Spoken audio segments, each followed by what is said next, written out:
Are you interested in the struggles of our children and the struggles that they face in the American classroom each and every day? Well, let me tell you about the first season of Teach the Babies with Dr. David Johns. It examines the impact of one of the most consequential Supreme Court cases of all time. I'm talking Brown v. the Board of Education. In each and every episode, Dr. David Johns talks to incredible educators and leaders as they all grapple with the question, has Brown's promise been fulfilled? Let me tell y'all something about Dr. David Johns. First of all, he's my friend. He is one of the most brilliant and revolutionary leaders of our community and society at large, and I truly, truly mean that. This brother is deep, and he is absolutely emphatically impassioned about our babies. This is a can't-miss deep dive into one of the most important issues facing our country, which is teaching our babies. And y'all should know that before he was a revolutionary national leader, David Johns started his career where? In the classroom, actually teaching the elementary school babies. I want you to like, subscribe, and share, and most importantly, listen as Dr. Johns and his guest explore these questions with you. You can find Teach the Babies with Dr. David Johns wherever you listen to podcasts. Medline Remedy has your skincare needs covered. Created by skincare experts and trusted by healthcare professionals, Remedy combines advanced skincare science with gentle therapeutic ingredients. The proprietary Remedy nutrient complex nourishes, soothes, and supports moisture balance while caring for even the most sensitive skin. Remedy products include moisturizers, cleansers, zinc products, antifungal treatments, shampoo, and conditioners. Remedy, the #1 skincare brand in healthcare, is available on Amazon and Walmart.com. Claims are validated by Clarivate Healthcare market data through December 2023. Have you met All Modern? All Modern brings you the best of modern furniture and decor. And right now through November 20th, you'll score up to 50% off during their early access to Black Friday sale. Prep your space for holiday hosting with deals on cozy beds, modern tabletop essentials, and more. All on sale at All Modern. Then get them delivered for free in days. You heard that right. Days. That's modern made simple. Shop All Modern's early access to Black Friday sale now through November 20th at allmodern.com.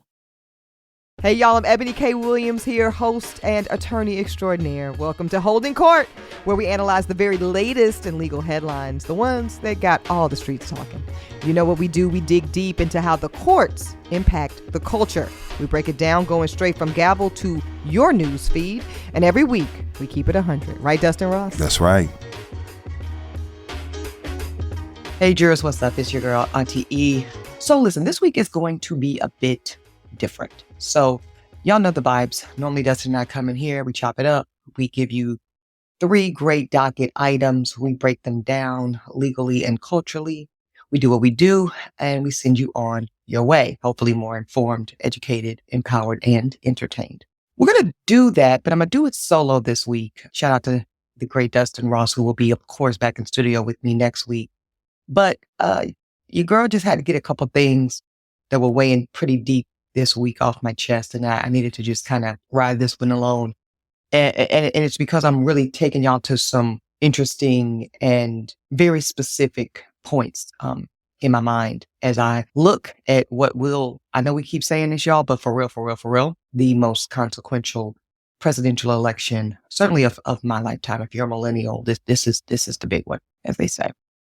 So I'm going to back you up into what led me here, because I had no intention of doing this kind of episode as it related to this presidential race. I'm not working for the campaign. I don't work for either party. I'm a proud registered independent. And yet there's definitely some things that just need to be said right now, pre-election. Put it on the fucking record and make sure that, you know, my jurors, my people have all of the facts, all of the information, all of the perspective that I know how to provide, so that when it all is said and when it all is done, and it will all be said and done, come November 5th at the end of the night, when the votes are tallied, counted, and the decisions are made and the offices transition, I just wanted to be known that y'all had all of the pieces that you needed in order to make the best decision possible. So here I was reading an article from the Wall Street Journal. This was just on Sunday. And the title of this particular article is "The Racial Identity of Americans is Rapidly Blurring in Politics hasn't caught up. I'm going to read it again. Wall Street Journal article entitled, "The Racial Identity of Americans is Rapidly Blurring and Politics Hasn't Caught Up." And y'all, when I read it, I was immediately triggered. I said, well, why the fuck am I feeling some kind of way about it, right?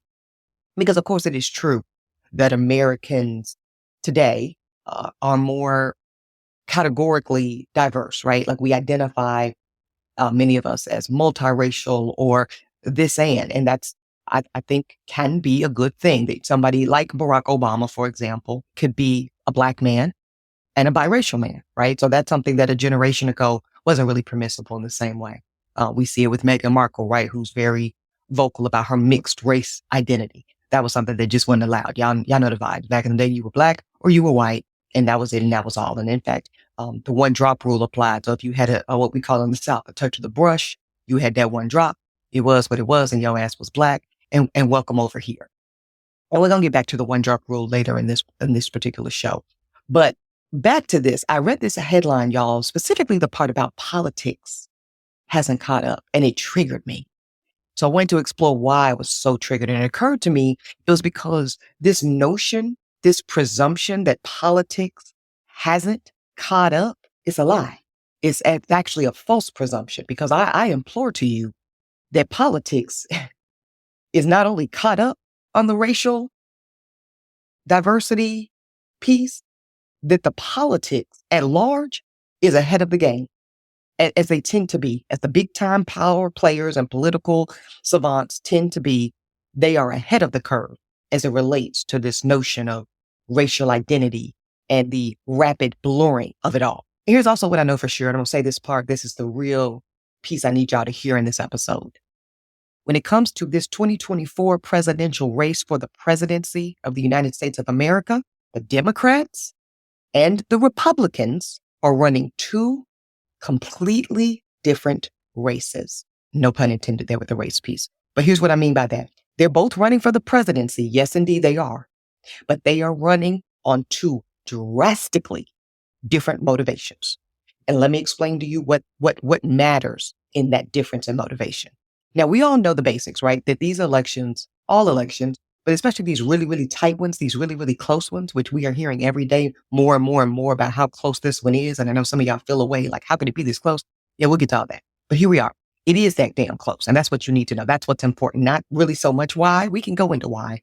But what you need to know is it's neck and fucking neck.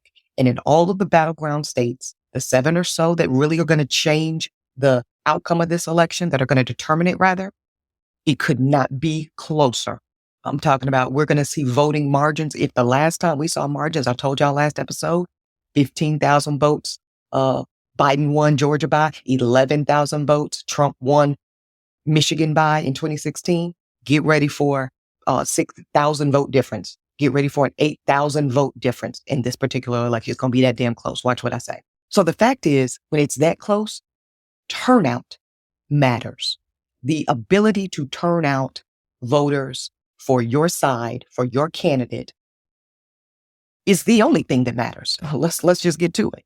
The party that best turns out their base, and because everybody gonna turn out their base. Well, we'll see. Actually, can't even take that for granted this time around. But everybody should be effectively turning out their base. But then, who can capture just enough of the undecideds, the independents, and the sometimes apathetic voter, the couch, the one that picked the couch? Y'all hearing that? That Kamala's running against Trump in the couch. Okay, well, who can turn the couch piece? Because that's going to be key. And whoever does that, whoever gets that turnout advantage, wins the race.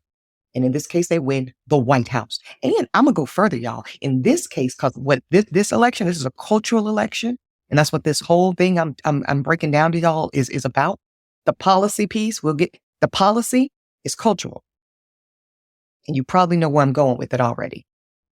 So if you he or she that wins the turnout race wins the election. Now, what's the difference maker on who will have the turnout advantage? Well, let's look at how these things normally go down. We know that turnout is usually swayed by advertising dollars, right? That's why these campaigns need these big coffers. We hear the Harris campaign has raised over $1 billion. That's amazing, because that means, theoretically at least, she and her campaign should be able to spend and deploy that $1 billion on TV ads, radio ads, pay for rallies, make sure that they are funding a proper ground game politically, right? Making sure grassroots organizers, people out there knocking on doors, vote for Harris walls, all that shit, right? And Trump should be doing the exact same thing. I mean, he's been very successful in his fundraising as well. Not as much as Harris in this particular late inning, but certainly has a very respectable bank for his campaign as well. They normally spend on the same thing. And those are the things, the ads, TV and radio, the rallies, the ground game, the door knocking, the organizing. And as both Harris and Trump have done in this race, heavy reliance on social media.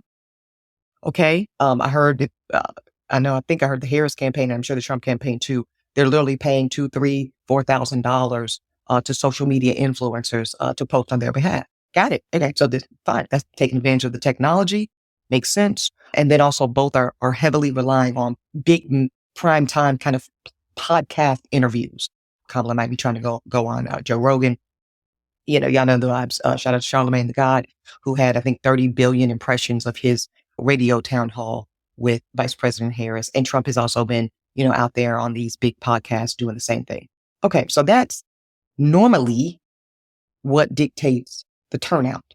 And those things will apply. But ultimately, what is the why, right? Why is somebody going to a poll? And in this case, because y'all best motherfucking believe the polls are open as you're listening to this, polls and a whole lot of these battleground states are open as we speak.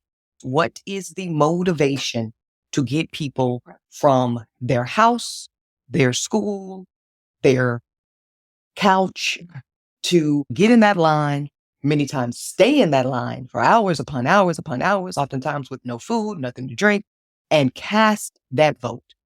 And pay attention, y'all, to the fact that we are already seeing record-breaking early voting turnout.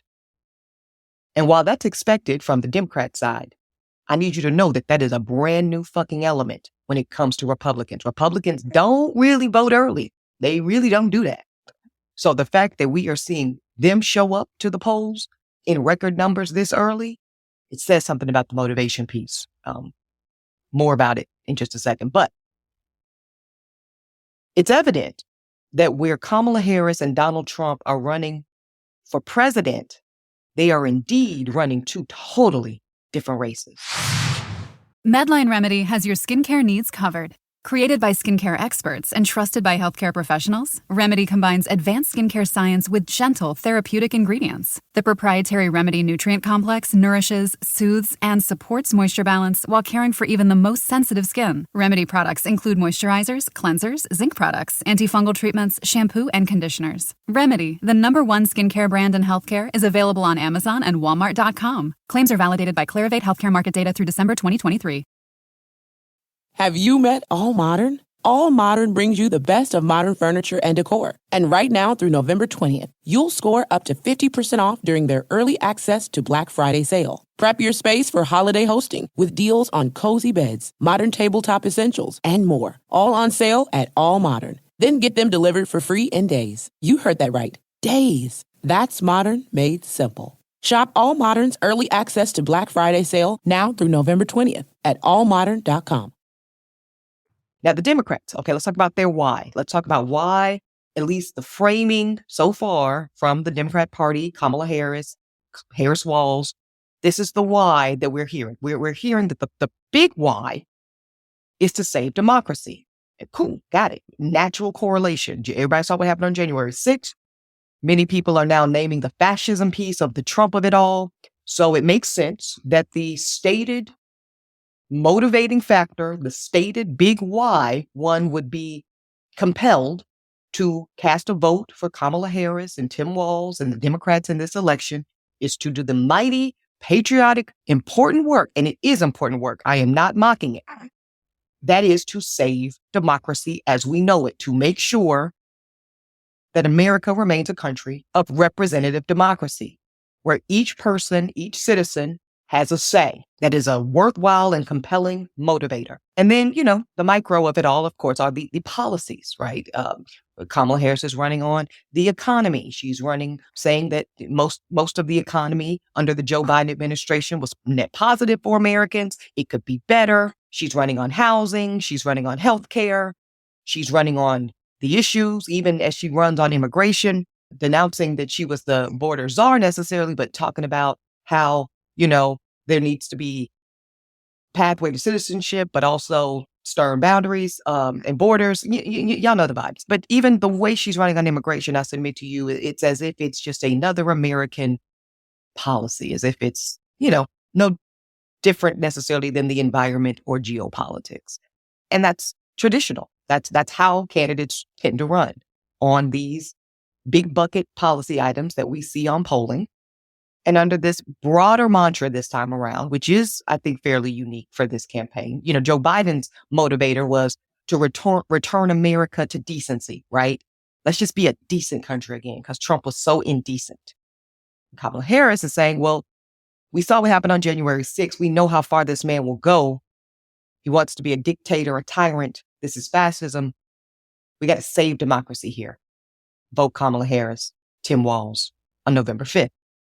Makes sense. Because when you think about it, y'all, what higher stake could there be in American politics? You would think that would be the paramount motivator. And yet I'm here to tell y'all, it is not. There is indeed a single American principle that I say is more compelling, more pronounced, more threatening, and more immediate, that represent a more clear and present danger to those that believe in it than even the downfall of our democracy. What is it? Well, of course, I'm talking about the preservation of whiteness. Yes, I am. Yeah, I am. And I know some of y'all are going to hear that and be like, oh, here she goes again. And this is feeling like hyperbole, and maybe it feels radical to you. I really want to invite you to consider, what if it's not? What if it's not? What if indeed, for those that really believe in it, that really need it, consciously or subconsciously, that the preserving, maintaining, and ensuring that whiteness, the ability to identify and be white in America as the top position in the American social order, the societal order, and in such societal order, now you're talking about sitting atop expectations for healthcare. This is why their outcomes look different. Right? Let me just make it plain, so it's not so abstract. Whiteness means that white women die 4, 5, even up to 9 times less likely than Black women. That's how whiteness works, okay? So whiteness remaining at the very top of all of those American societal orders, finances, economics, jobs, education, healthcare, environment. The reason why Flint still to this day doesn't have clean water, all that kind of shit. The preservation of the whiteness piece, meaning that you get to live a certain kind of life. And it's not that it's always wealthy. Of course, we're not saying all white folks are wealthy and all white folks, are without struggle. That would be ridiculous. But it is saying that whiteness piece is one less thing you have to worry about. And making sure that remains the case, as has always been the case in this country, I submit to you, is a hell of a lot more motivating than just saving good old-fashioned American democracy. Because for those that believe in it, those that need that whiteness piece to remain intact as it currently stands today and has always been the case since 1619, that preservation of that positioning of whiteness in this nation is the absolute single most important thing on the ballot for that piece of America. Now, let's look at a little bit of why I'm saying that this is clearly what the Republicans are running on. I submit they're running a different race because they're not running on the stuff that we tend to at least conceivably think of Republicans running on. No, they're saying instead that they're running for the working class. They're saying that they're running for the forgotten American. Wink, wink. Now, some paint them, the Democrats, many times paint the Republicans as running for the wealth class, for the billionaire class. They say they're running for the tech bros. I don't really think they're running for that either. Do those camps benefit from a Republican presidency, from a Trump presidency specifically? Yeah, sure they do.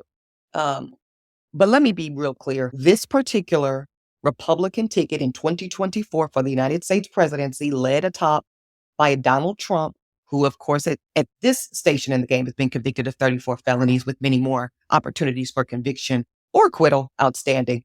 He is running for the clear and unadulterated and singular purpose of making sure, protecting and maintaining the positioning, the superiority, and the absolute dominance of whiteness in America.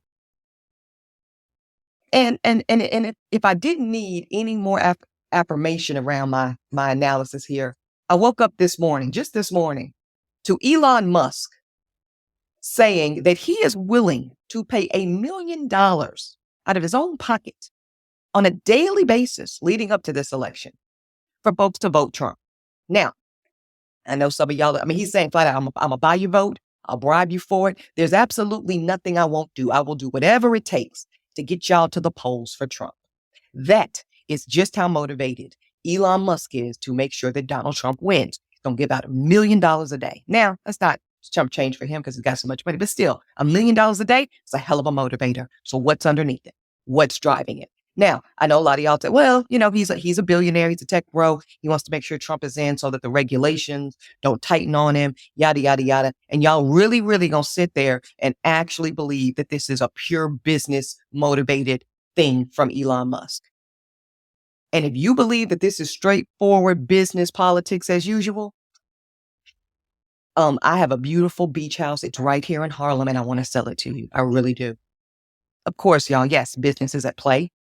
But I'm going to ask you to look a little deeper under that hood. The business at play is that of whiteness. And it is a big multi-trillion-dollar business. And if you think it's an accident, if you think it's a pure coincidence that Elon Musk, who just so happens to be from where, y'all? Where is he from? What nation is he from? Oh, he's from South Africa.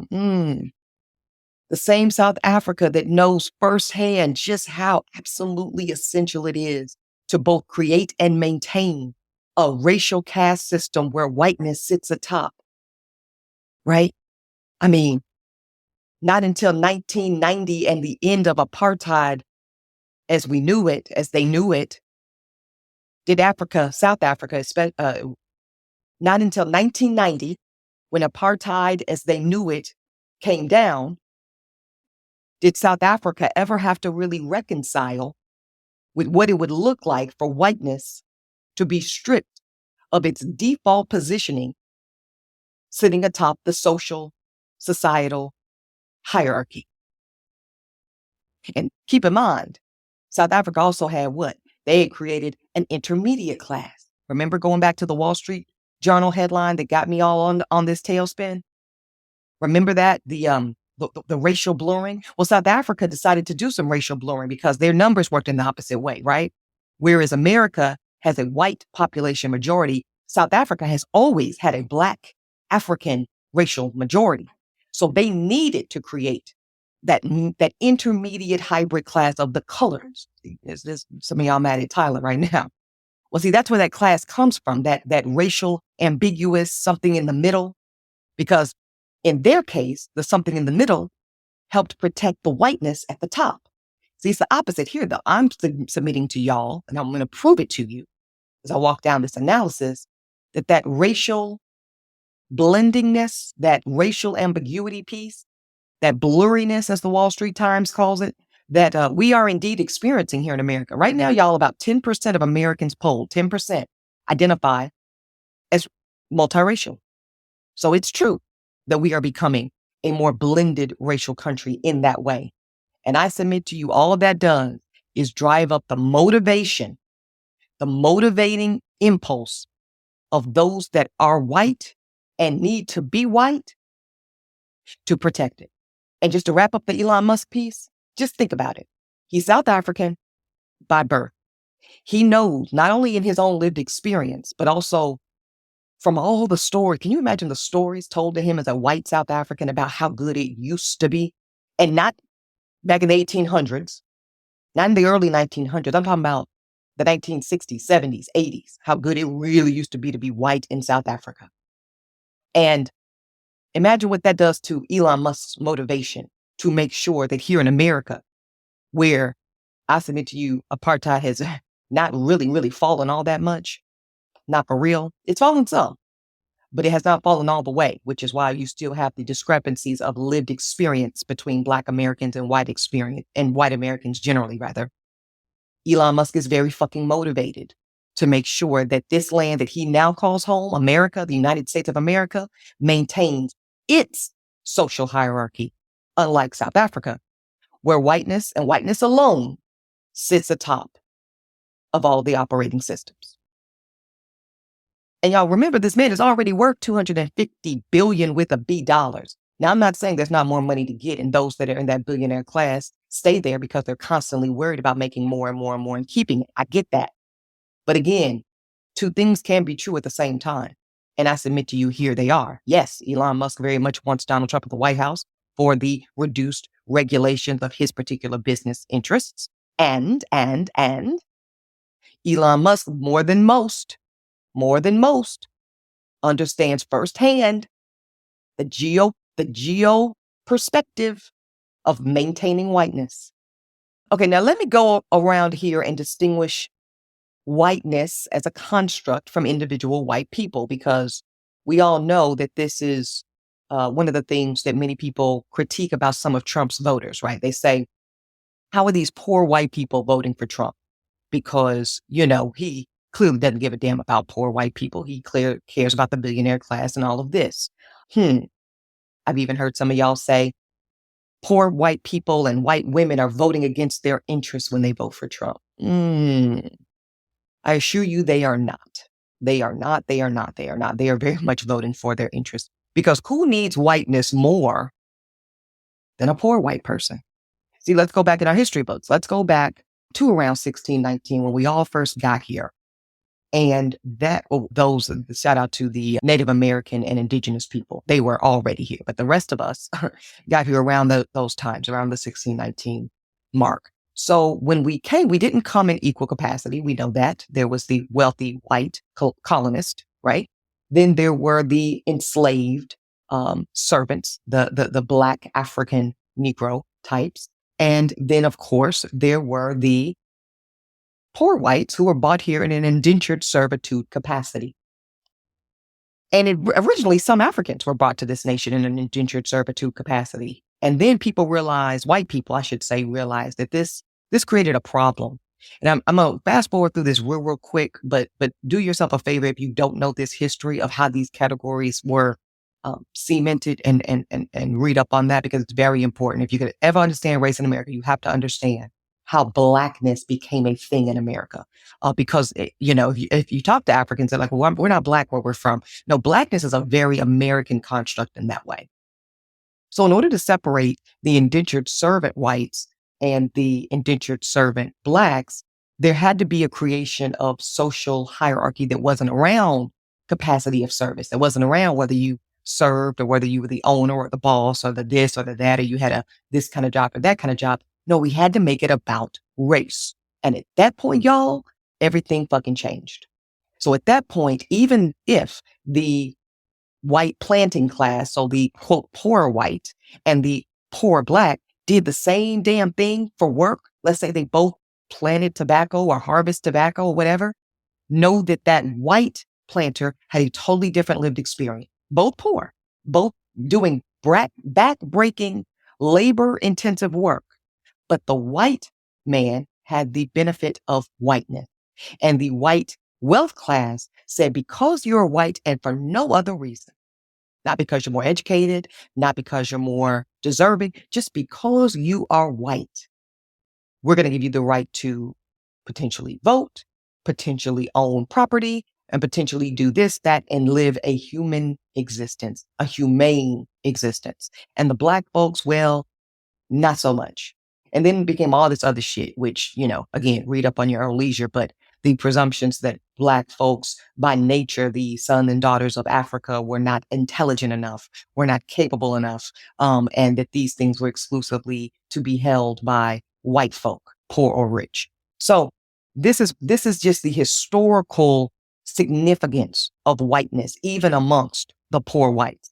So again, if you are poor and you are white, you have got to have this white piece, this whiteness social construction that just hands you by birthright an elevated positioning due to your whiteness. Otherwise, you're just another poor person. What could confuse you with a nigga? Oh my God, did I say it? Did I say it? All right. I'm not going to go there too much this episode because I know it's going to get really triggering for people, but I hope you heard it. Okay, so again, back to this race. So while Republicans and Trump are running unequivocally on whiteness, and I do want, again, just by way of referencing and citing my sources, listen to Brother Ta-Nehisi Coates. He wrote a brilliant piece in The Atlantic back in 2017, right? So this is actually after Trump's first election. It is called The First White President. Provocative, right? The First White President. And Ta-Nehisi and The Atlantic published this September 7th, 2017. Okay? And he breaks down better than I can exactly what he means by Trump being the first white president. And of course, I know you're thinking, well, what the fuck? Because all 43 before Barack Obama were white, and they were.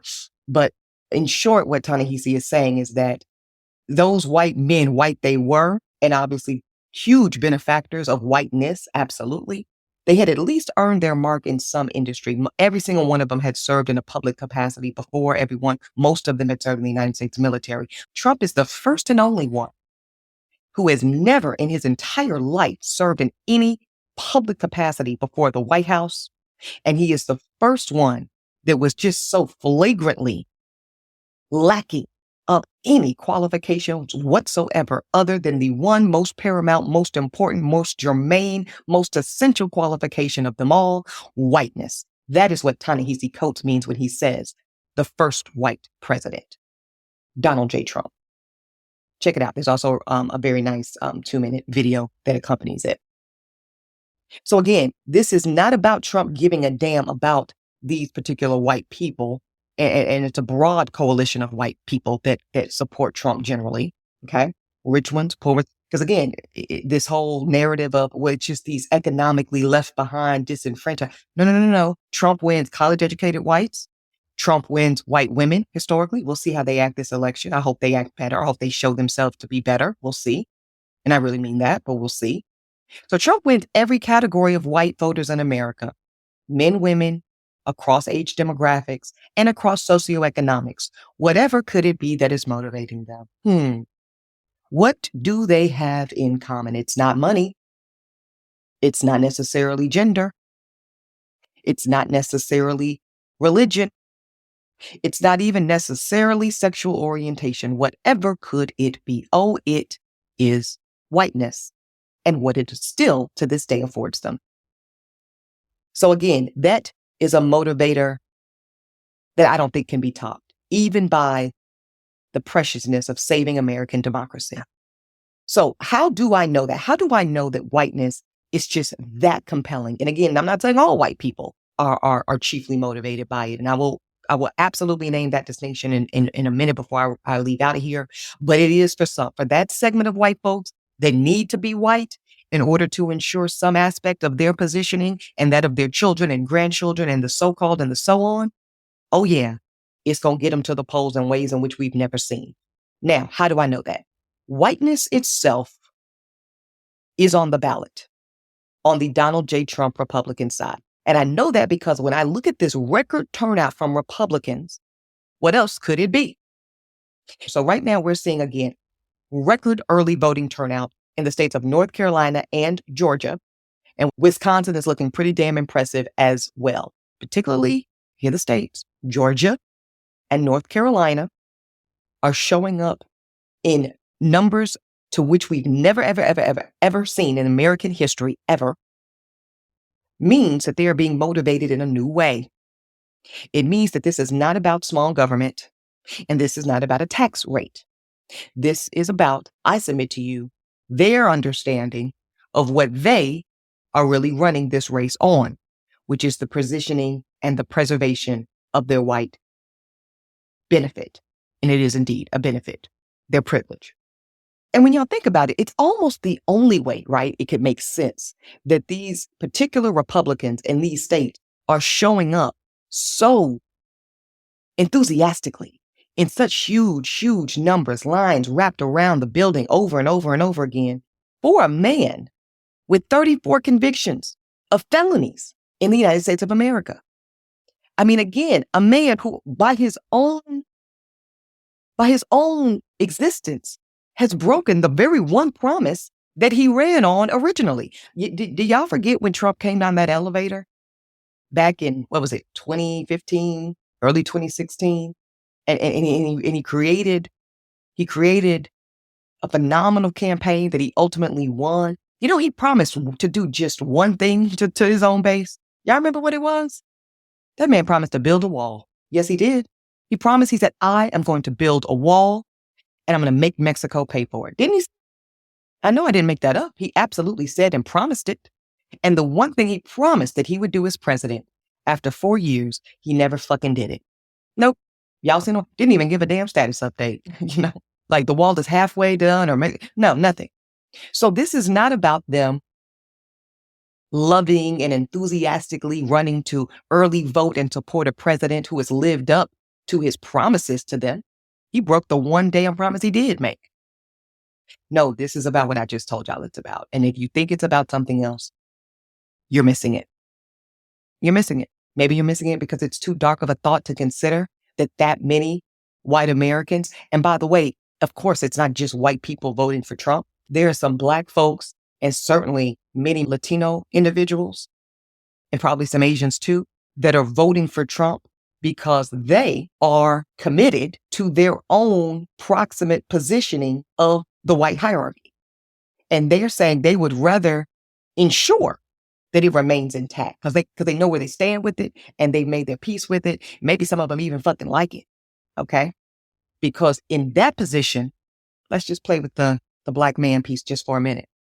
If you're a Black man in America and you know what it is to live that experience, but you also know the lived experience of that of the Black woman, it would stand to reason that there'd be a segment of Black men that say, as bad as it is for me, I will take my positioning that at least shares the man identity piece with Trump and white supremacy and the patriarchy, which is a byproduct of white supremacy, by the way, because at least I've got the benefit of that over that of the Black woman. See, that's why you hardly ever see Black women generally voting for Republicans and certainly not voting for this particular Republican in Donald Trump. Because see, there is, and you look at the Venn diagram, there's actually zero opportunity for benefit for Black women. And at least you can spin a narrative to Black men if you're Trump or the Republican that say, hey, Black man, come over here with us because we're not going to lie to your face completely and make you think that you're ever going to be our equal. Let's not get carried away or ridiculous. But what we can guarantee you is that you'll never be at the absolute complete bottom of the social order. Why? Because that position is reserved for the Black woman. And you ain't a Black woman, and we treat you differently than Black women. So come over here. That's an argument. Not saying it's all Black men. It's certainly not most Black men. That's why most Black men vote Democrat. That's why Kamala Harris, I think right now has around 70, 80, something between 70 and 80% of Black male support. But know that those margins matter and know that when you vote in that way, that is a part of what you are ensuring. All right, so let me go back to this Wall Street Journal piece. It talks about the racial blurring of America, and it talks about how now, again, 10% of Americans polled today identify as multiracial.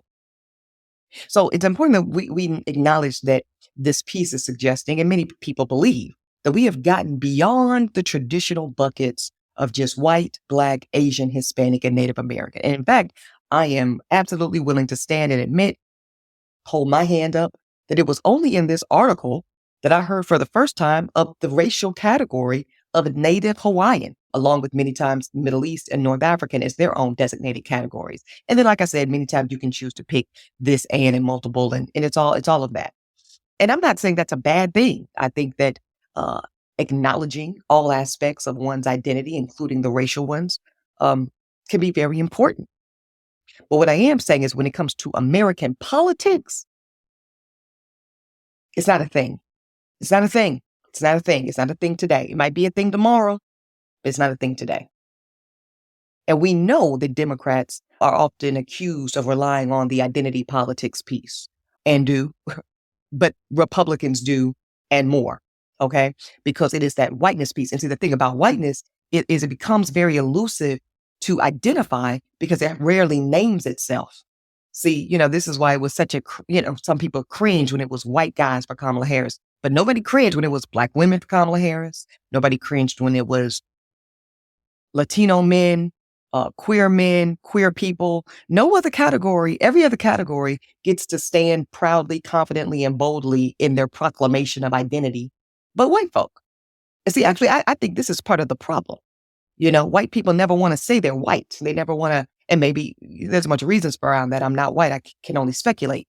But see, it's very important that we demand and require white people to identify as white because they are and they operate as such. So therefore, it is absolutely Republicans that more than anyone else operate on the notion of identity politics. And it's a white identity. Let's be very fucking clear. Medline Remedy has your skincare needs covered. Created by skincare experts and trusted by healthcare professionals, Remedy combines advanced skincare science with gentle, therapeutic ingredients. The proprietary Remedy nutrient complex nourishes, soothes, and supports moisture balance while caring for even the most sensitive skin. Remedy products include moisturizers, cleansers, zinc products, antifungal treatments, shampoo, and conditioners. Remedy, the #1 skincare brand in healthcare, is available on Amazon and Walmart.com. Claims are validated by Clarivate Healthcare Market data through December 2023. Have you met All Modern? All Modern brings you the best of modern furniture and decor. And right now through November 20th, you'll score up to 50% off during their early access to Black Friday sale. Prep your space for holiday hosting with deals on cozy beds, modern tabletop essentials, and more. All on sale at All Modern. Then get them delivered for free in days. You heard that right. Days. That's modern made simple. Shop All Modern's early access to Black Friday sale now through November 20th at allmodern.com. Now, I want to talk a little bit about the one drop rule because some of y'all literally might be too young to know what it is, or culturally, it just has never been something that you've been exposed to. But I'm of the generation and of the Southern cultural upbringing that the one drop rule is very, very important. Historically, it's important. And I submit to you that it hasn't gone anywhere. So all of this speculation about whether Kamala Harris is or isn't Black, and some of y'all wanted to play that game with Barack Obama, though less as much, maybe because it was a generation ago. Yeah, those folks are Black because if for no other reason, white folks say they are Black per the one drop rule. So let's go back. The one drop rule came to be because of just this exact type of historical American moment. Of course, the rule saying that if you got one drop of Black blood in you, you are indeed Black and you will live a Black existence and you will be strictly prevented and prohibited from the experience, the benefits, any of the protections afforded white folk. Okay. Why is this the case? Well, we know it's because that there was a time in America where this type of racial blending has happened before. Okay. This is not new. This is not new. Let's go back to a time where this convoluting of different positionings and identities was causing way too much fucking confusion. And I'm going to particularly cite some history that is close to me. It's personal history. This goes back to right before the Louisiana Purchase. So there was a section of what we now know as the Gulf, the Southern Gulf, that Louisiana territory. And it used to have, before it was acquired by and purchased by America, that territory enjoyed a multi-tiered caste system, a multi-tiered, multiracial caste system where, of course, as usual, as everywhere in the world, Blackness sat at the very bottom. So the Black folks in Louisiana were the very bottom, the servitude class, stripped of any and all rights. No right to own property, no right to go to school, no right to do anything but be a slave. And then, of course, there were the white class of that Louisiana territory who, as always, sat at the very, very top of the order. They were the elite class. They had all of the rights. And then there was this middle class, and they were called the free people of color. These are your Louisiana Creoles, some of your Cajuns, some of this swirly, ambiguous, blurred, per the Wall Street Journal term, blurred racial class. And they had, as you might expect, a hybrid experience. Some of them were educated. Some of them owned property. Some of them owned slaves themselves. Oh, yes. Oh, yes. Some of them intermarried legally at that time, or some version of it, certainly acknowledged by society, if not legal by statute. And then as that territory, and they went about that way for a period of time. This is where, it all went well until it didn't. And then when they got to the place where they were going to be purchased by the United States of America, America said, oh, hell to the no. Y'all are not coming up in here with that bullshit, because we have very strict and concise and rigid roles as it relates to racial identity in this country. And that's how we keep it status quo. And that's how we like it. And if you're going to be over here, you're going to have to get with it. And so literally overnight, that free class of people of color went away like that in an instant. So no more mulattoes and octoroons and quadroons and all these kind of stair-stepped identities that allow rights here and rights there that were based on one's kind of proximate or proportional white identity. There was no more such thing as proportional white identity, hence the one-drop rule. And it was created because that is the way whiteness functions. And if you don't hear anything else I've said in this long-ass analysis today, hear that. Whiteness functions by exclusion, keeping people out of it, making sure that it limits who gets to be white, when, how, where, and how long they even get to be white. And every other racial identity operates by inclusion. Think about that. Think about why that matters. So that's how we got the one-drop rule, one of the many ways, I should say. And America's never been the same since. Because certainly this notion, this is why I was triggered by this Wall Street Journal article talking about the blending of the racial identities and how politics hasn't caught up. What the fuck are you talking about? Because when I hear that, y'all, I hear a huge gaslighting. And I don't mean to say that those multitudes of identities don't exist proudly and boldly. Of course they exist. But what I am calling bullshit on is when it comes to American politics, we are still right back at the one-drop rule, and you better fucking believe it. We are not post-racial. We are not at a place where these hybrid proportionalities of white identity or African identity or Asian identity fucking matter. They do not. They do not. Not when it comes to American politics. The one-drop rule is still very much at play. And if you are somebody that wants to see a day in America where we are past it, right? Where maybe there is actual political space to have a multiracial identity, a multicultural identity. More power to you. But trust and believe and know within your soul that will never be accomplished with the continuation of Donald Trump and this particular campaign. It's a campaign, y'all, to maintain and ensure, double down and cement the positioning of whiteness as the dominant, supreme, and superior tier, first class, first tier lived experience in the United States of America. Because that's what it is. Just get really, really clear, jurors, around what is really on these ballots and what this race is really about. There's an argument that it's about the economy and immigration. And let's just touch immigration right quick. If you think that the Republicans are talking about immigration in any context that is other than that of centering whiteness, you are either naive or you're delusional. Okay? Because the immigration piece is the main thing they've been talking about. The wall piece, immigration. Kamala Harris is totally incompetent. The worst vice president we've ever had in American history based on her performance on what? Immigration. Really, we know that's just based off of her identity, right? But we'll move on. And if you think that it's really about immigration, ask yourself, where is the massive cry out, the naming and the centering of the immigrants from Amsterdam? How about the immigrants from Germany? Is it about the immigrants from Australia? No, because those are all white immigrants. Those would be people that at this point, now keep in mind, there was a time where the Italians and the Irish, and certainly the Jewish, the Ashkenazi European Jewish immigrants were not white. And in fact, they only became white with the permission of the dominant white British class of America. Protestant whites let them become white temporarily, conditionally, because they needed their numbers. Because when they saw that the emancipated Africans and the Chinese Exclusion Act, which was a statute that literally made it illegal for Asians to become citizens for a very long time, when they saw that those things were breaking down and that they could not uphold themselves as they once had during the civil rights era. See, the timing of this, y'all, is not ever a coincidence. Y'all got to really put this shit together.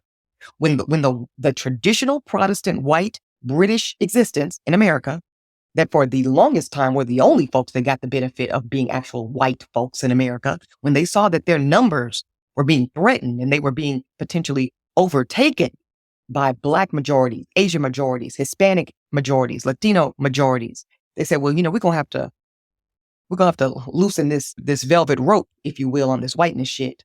We're gonna let some of these Italians be white. We're gonna let some of these Irishmen and women be white. We're going to even we can't believe we're going to do this, y'all. We're going to let some of these Jews be white for the sake of shoring up the bona fide strength of whiteness in America.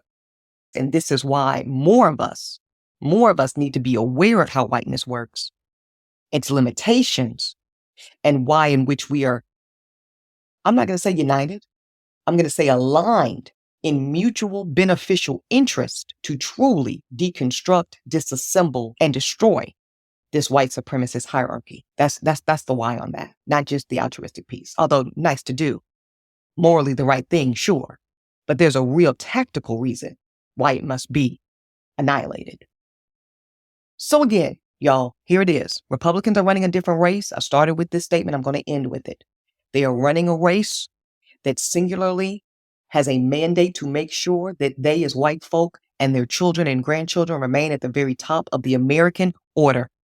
Doesn't matter if they're educated whites, uneducated whites, poor whites, wealthy whites, East Coast whites, West Coast whites, Middle America whites, Midwestern whites. It doesn't fucking matter if you are a white person or white proximate and or you are comfortable, which you can definitely be non-white doing the work of upholding this white hierarchy.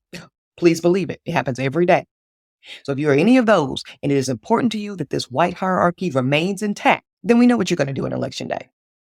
Because Trump has absolutely done a really great job of making it very plain and very clear that Trump winning ensures that whiteness at the top of the social and societal order will remain. Before I move on, I just want to be clear here. If you didn't catch it, let me just say it plain. If you're Black, Asian, or Hispanic, or Afro-Latina, or whatever you want to identify yourself with, and you believe that there's going to be some other type of status you get to occupy as according to that, let me be very clear about it. This Republican Party, led by Donald Trump, is solely motivated to keep the one-drop rule and their supreme and singular dominance at play. So just know you're opting into all of it. So however you feel like you're operating right now, that's what it's going to be. And that is what is driving the turnout in 2024. Now, if that is not your speed, if you are not interested in making a further cemented case for whiteness sitting at the very top, and by itself, by the way, at the very top of the American social and societal order, if you don't need it, if you don't like it, then I suggest you do something about it. I suggest you get extremely clear on exactly what's motivating who, why, and when in this race. And then I suggest you act like it. And I suggest you vote like it. And final word to my white jurors, and I do have them, and shout out to y'all. And I feel a little bit like Joe Clark here, where he's like, one of my white students at Eastside High. Hey, fellas, sing the school song. And they sing it, they sound like shit. Needs works, fellas, needs works. But good to see you. Shout out to my white jurors. Because not every white person in America, by any stretch, needs whiteness. I must say this because you could easily hear everything I laid down today and be like, wow, this is a real indictment of white people. It is not.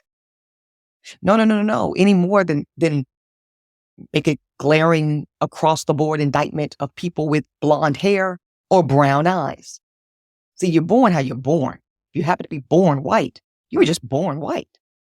That is a totally separate mechanism than those who need it. See, either you could just be white or you could need whiteness. And those are two different things.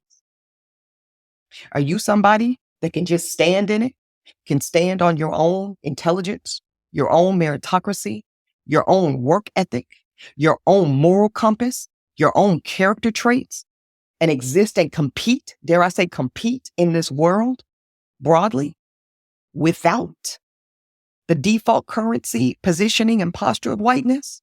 Because there's definitely white folks that can and do. And then those will be the people that are voting a particular way on November 5th.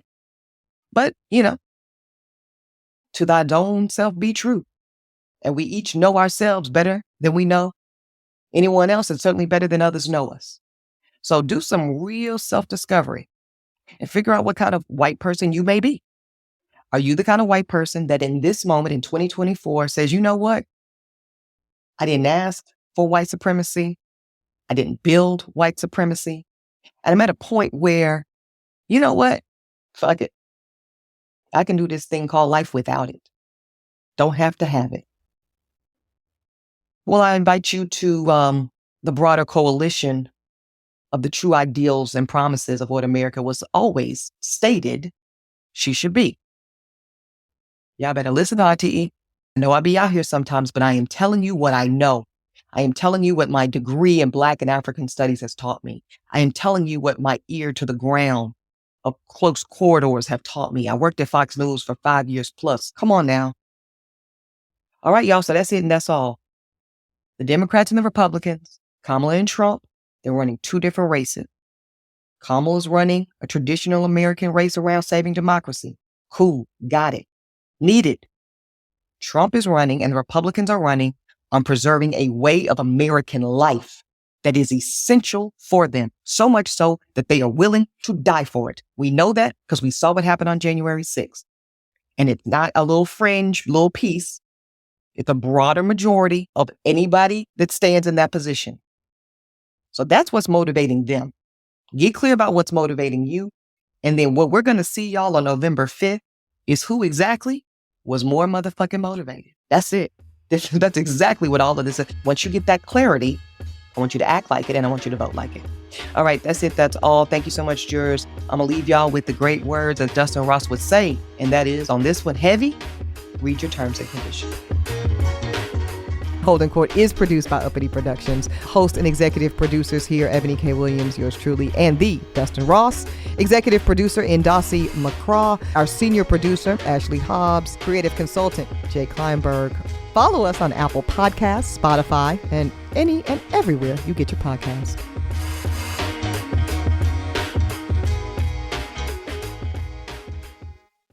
Have you met All Modern? All Modern brings you the best of modern furniture and decor. And right now through November 20th, you'll score up to 50% off during their early access to Black Friday sale. Prep your space for holiday hosting with deals on cozy beds, modern tabletop essentials, and more. All on sale at All Modern. Then get them delivered for free in days. You heard that right. Days. That's modern made simple. Shop All Modern's early access to Black Friday sale now through November 20th at allmodern.com. Ready to start talking to your kids about financial literacy? Meet Greenlight, the debit card and money app that teaches kids and teens how to earn, save, spend wisely, and invest with your guardrails in place. With Greenlight, you can set up chores, automate allowance, and keep an eye on your kids' spending with real-time notifications. Join millions of parents and kids building healthy financial habits together on Greenlight. Sign up for Greenlight today at greenlight.com/podcast.